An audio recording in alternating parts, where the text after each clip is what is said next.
Chapter 5 life processes. Friends, आइए पहले समझते हैं कि लाइफ प्रोसेसेस क्या है। हमारी बॉडी को प्रोटेक्ट करने के लिए और इसे मेंटेन करके रखने के लिए नेसेसरी सभी प्रोसेसेस को लाइफ प्रोसेसेस कहते हैं।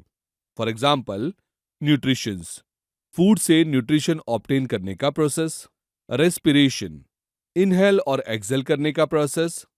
ट्रांसपोर्टेशन, बॉडी में प्रेजेंट वेरियस सब्सटेंसेस को ले जाने का प्रोसेस। एंड एक्सक्रीशन, बॉडी से हार्मफुल मेटाबॉलिक वेस्ट को रिमूव करने का प्रोसेस। इस चैप्टर में हम इन चारों प्रोसेसेस का डिटेल्ड डिस्कशन करेंगे। सो आइए पहले समझते हैं न्यूट्रिशन। फ्रेंड्स, हमारे शरीर को मेंटेन रखने के लिए एनर्जी की रिक्वायरमेंट होती है, जो हमें फूड से मिलती है। इस प्रकार बाहरी भोजन से न्यूट्रिएंट्स लेने की प्रोसेस को न्यूट्रिशन कहते हैं। इन न्यूट्रिएंट्स में carbohydrates, fats, protein, water, vitamin, various salts etcetera included हैं, जो बॉडी के सर्वाइवल के लिए नेसेसरी हैं। यह सब न्यूट्रिएंट्स हमारे फूड में अवेलेबल हैं। सो आइए देखते हैं टाइप ऑफ न्यूट्रिशंस।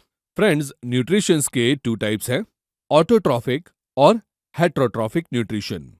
जब ऑर्गेनिज्म अपना फूड यानी कि न्यूट्रिशन वाटर, सनलाइट और कार्बन डाइऑक्साइड की हेल्प से प्रिपेयर करते हैं, तब इसे ऑटोट्रॉफिक न्यूट्रिशन कहा जाता है।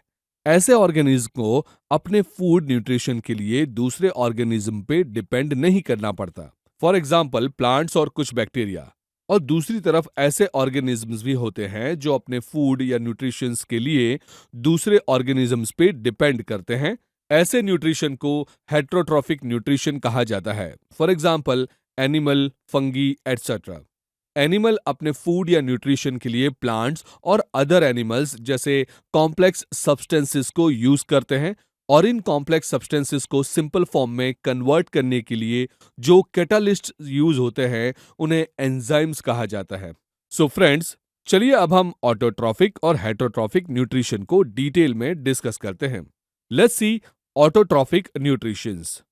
फ्रेंड्स, हमने समझा कि प्लांट्स अपनी कार्बन और एनर्जी की रिक्वायरमेंट ऑटोट्रॉफिक न्यूट्रिशन से पूरा करते हैं। इस प्रोसेस में प्लांट्स अपना फूड यानी कि न्यूट्रिशन फोटोसिंथेसिस के थ्रू प्रोड्यूस करते हैं।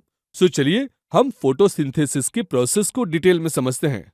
फ्रेंड्स, प्लांट सॉइल से वाटर और एटमॉस्फेयर से कार्बन डाइऑक्साइड यूज करके सनलाइट की प्रेजेंस में अपनी लीव्स के क्लोरोफिल की हेल्प से कार्बोहाइड्रेट्स प्रोड्यूस करते हैं। प्लांट्स अनयूज्ड कार्बोहाइड्रेट्स को स्टार्च या मोलेसिस के फॉर्म में स्टोर करके रखते हैं, जिसको अगर हम इसके केमिकल रिएक्शन को लिखें तो plants carbon dioxide which is CO2 और वाटर विच इज H2O की हेल्प से क्लोरोफिल एंड सनलाइट की प्रेजेंस में glucose which is C6H12O6, oxygen which is O2 और water which is H2O form करते हैं। इस प्रोसेस में 3 एक्टिविटीज होती है। फर्स्ट, क्लोरोफिल के द्वारा लाइट एनर्जी का एब्जॉर्प्शन। सेकेंड है लाइट एनर्जी का केमिकल एनर्जी में कन्वर्जन। एंड वाटर मॉलिक्यूल्स का हाइड्रोजन और ऑक्सीजन में dissolution. And third, carbon dioxide का रिडक्शन। फ्रेंड्स, अब ऐसा जरूरी नहीं है कि ये सब एक्टिविटीज एक के बाद एक इमीडिएटली हो। इन इवेंट्स के बीच का टाइम गैप अलग अलग प्लांट्स में अलग अलग होता है। सो फ्रेंड्स, आइए अब हम फोटोसिंथेसिस के प्रोसेस में यूज होने वाले कंपोनेंट्स के बारे में बात करें। First of all we will see chloroplasts. अगर हम कभी किसी लीफ के क्रॉस सेक्शन को माइक्रोस्कोप में केयरफुली ऑब्जर्व करें तो हमें ग्रीन डॉट्स वाली कुछ सेल्स दिखेंगे। यह ग्रीन डॉट्स सेल ऑर्गेनेल्स हैं, जिन्हें हम क्लोरोप्लास्ट कहते हैं। क्लोरोप्लास्ट्स के अंदर क्लोरोफिल होता है। यह क्लोरोफिल जो कि पिगमेंट में प्रेजेंट होता है और सनलाइट को एब्जॉर्ब करता है। अब आप सोच रहे होंगे कि क्या यह क्लोरोफिल फोटोसिंथेसिस के प्रोसेस के लिए नेसेसरी है। सो आइए फ्रेंड्स, अब हम एक एक्टिविटी करते हैं जिससे यह क्लियर हो जाएगा कि फोटोसिंथेसिस के लिए क्लोरोफिल नेसेसरी है। ऐसा प्लांट लेते हैं जिसकी लीव्स में एक से अधिक या एक से ज्यादा रंग ना हो, और जिसमें हरे रंग के साथ साथ मीन्स ग्रीन रंग के साथ साथ सफेद या पीले धब्बे भी होते हैं, जैसा कि मनी प्लांट। सो इस प्लांट की लीव्स के कुछ पार्ट्स में क्लोरोफिल होगा और कुछ पार्ट्स में नहीं। अब इस प्लांट्स को 3 दिन तक डार्क एरिया में रख दें, और हम ऐसा इसलिए करेंगे ताकि प्लांट का स्टार्च कंप्लीटली यूज होके एग्जॉस्ट हो जाए। और ऐसा इसलिए होगा क्योंकि डार्क एरिया में फोटोसिंथेसिस नहीं होगा और प्लांट नया स्टार्च प्रोड्यूस नहीं करेगा और प्लांट अपने स्टोर्ड स्टार्च को यूज करेगा। अब 3 दिन के बाद इस प्लांट को अप्रोक्सीमेटली 6 आवर्स के लिए सनलाइट में रख दें। सनलाइट की प्रेजेंस मिलते ही प्लांट फोटोसिंथेसिस की एक्टिविटी स्टार्ट कर देगा और यह प्रोसेस क्लोरोफिल वाले पार्ट में होगी, व्हाइट येलो वाले पार्ट में नहीं। अब प्रोड्यूस्ड स्टार्च क्लोरोफिल के बिना वाले पार्ट तक पहुंचे उससे पहले प्लांट की एक लीफ को तोड़ लें। इस लीफ के ग्रीन पार्ट को मार्क कीजिए और इसे पेपर पे ट्रेस कीजिए। इसके बाद इस लीफ को कुछ मिनट्स के लिए बॉइलिंग वाटर में डाल दें। ऐसा करने से लीफ के अंदर का प्रोसेस स्टॉप हो जाएगा और प्रोड्यूस्ड स्टार्च बिना क्लोरोफिल के पार्ट्स में नहीं जाएगा। अब इस लीफ को अल्कोहल से भरे बीकर में इमर्ज कर दें। अल्कोहल बहुत ही वॉलेटाइल होता है, इसलिए इसे डायरेक्टली हीट ना करें।